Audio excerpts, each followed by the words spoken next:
இந்த பஞ்சாயத்து முடியறது இருக்கட்டும், இன்னொரு பஞ்சாயத்து இருக்கு, அதையும் முடிச்சு விடுங்க. இந்தா அதுக்கு தானே அடுத்து வர்றேன்.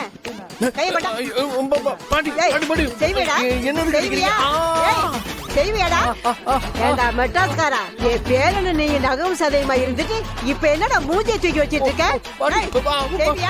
சூப்பர் பாட்டி, என் பங்குக்கும் சேர்த்து 2 போடுங்க.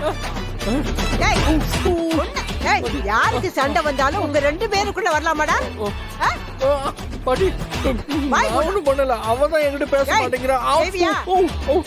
பொண்டாட்டி பேசாதப்ப மட்டும் அவன் முன்னாடி வந்து நின்னேல, அவன் பேசுவாளன்னு அலைஞ்சல, அதே மாதிரி என் பேர முன்னாடி போய் நிக்க வேண்டியதானடா? அப்படி கேளுங்க பாட்டி, கேட்கறதுக்கு ஆள் இல்லாம தான் இப்படி இஷ்டத்துக்கு ஆடிட்டு இருக்காரு. இன்னும் சேர்த்து 4 அடி போடுங்க.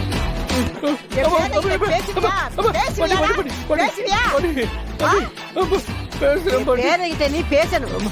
ஆமா, கையை திருப்பி விடுங்க.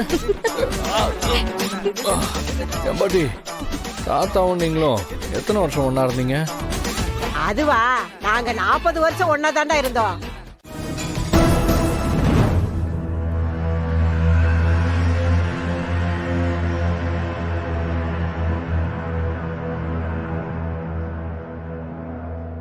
ஆதி, இப்பதான் ஒருத்தி வீராப்பா பேசிட்டு போனா, இப்ப என்னடானா வெக்கமே இல்லாம வந்து நிக்கிறா. ஹே, நான் ஒன்னும் உன்னை பார்க்க வரல, என் ஃப்ரெண்டு பாரதியை பார்க்க வந்தேன்.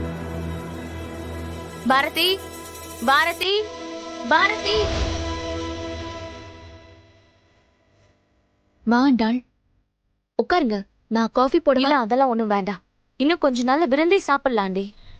நீயும் ரெடியாக, மத்தவங்களையும் ரெடியா இருக்க சொல்லு.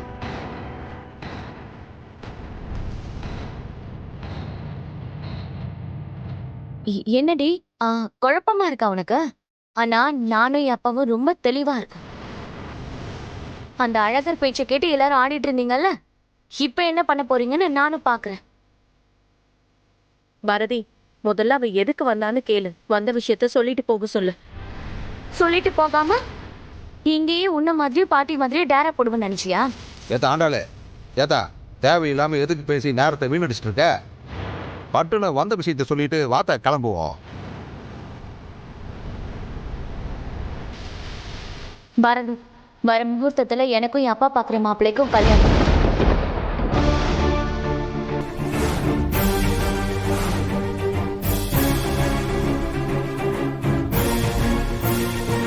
ஃப்ரெண்டுங்கிற முறையில முதல் அழைப்பு உனக்கு தான்.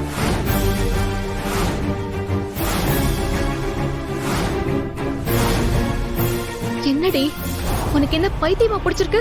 இவ்ளோ நாள் பைத்தியமா தாண்டி இருந்த, ஆனா இப்பதான் கொஞ்சம் தெளிவா இருக்க. பசுமாடு பச்சை புல்ல மேயுதுன்னு எருவ மாடு அரடி செடியை தின்னு செத்துச்சான். அந்த மாதிரி என் பேரனை பழி வாங்குறேன்னு சொல்லி அவ தலையில அவளே மண்ணவாரி போட்டுக்க வேணான்னு சொல்லு. இங்க பாருத்தா, என் மவளை பத்தி பேசுறதுக்கு இங்க யாருக்கும் உரிமை இல்ல சொல்லிவிட்டேன். இனிமேலு எங்க இஷ்டத்துக்கு தான் நாங்க நடப்போம். என்னமோ இத்தனை வருஷமா அடுத்தவங்க இஷ்டத்துக்கு நடந்துக்கிட்ட மாதிரி பேசுறீங்க. எப்பவுமே உங்க இஷ்டப்படி தானே எல்லாத்தையும் நீங்க செய்வீங்க. இப்ப நீ எதுக்கு என் அப்பாவை திட்டிட்டு இருக்க? எப்ப நாங்க கூப்பிட்டு நீ வீட்டுக்கு வரலையோ அப்பவே நாங்க உன்னை மதிக்க போறது இல்லைன்னு முடிவு பண்ணிட்டோம். ஆமா, இதுக்கு முன்னாடி மட்டும் 2 பேரும் அப்படியே மதிச்சு கிழிச்சிங்களாக்கும். அம்மா, நீ கொஞ்சம் அமைதியா இருக்குமா? ஆண்டாளு, ஆத்திரத்திலையும் அவசரத்திலையும் எந்த முடிவும் எடுக்க கூடாது. அது கண்டிப்பா தப்பா தான் இருக்கும். நான் ஒன்னும் அவசரத்துல முடிவு எடுக்கலாம் ஆதி. அப்படி நான் எடுத்த ஒரே ஒரு முடிவு, அன்னைக்கு அழகரை என் கழுத்துல தாலி கட்ட சொன்னது மட்டும்தான்.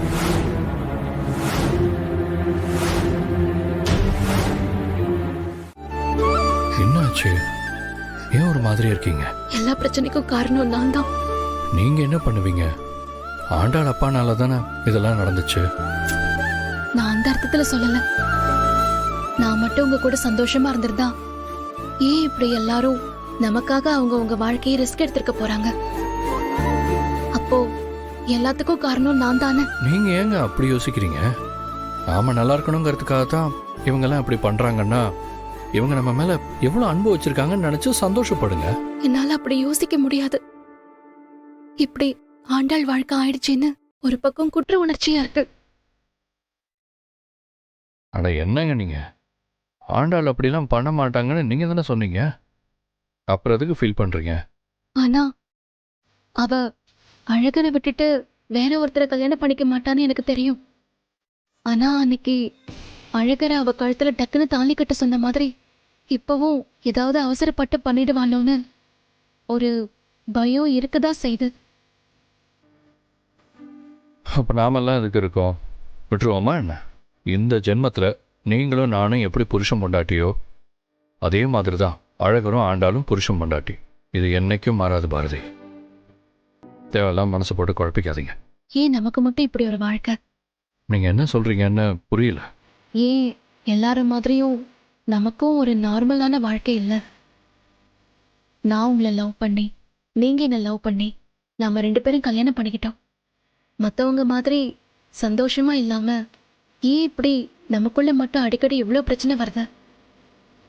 இயல்பா எல்லாரும் மாதிரியும் ஒரு நார்மலான வாழ்க்கைய ஏன் நம்மளால வாழ முடியல? அது ஒன்றும் இல்லை. நம்மளை மாதிரி ஓவராக லவ் பண்ணா இப்படித்தான். ஆண்டவன் அப்பப்போ டெஸ்ட் வச்சுக்கிட்டே இருப்பான்.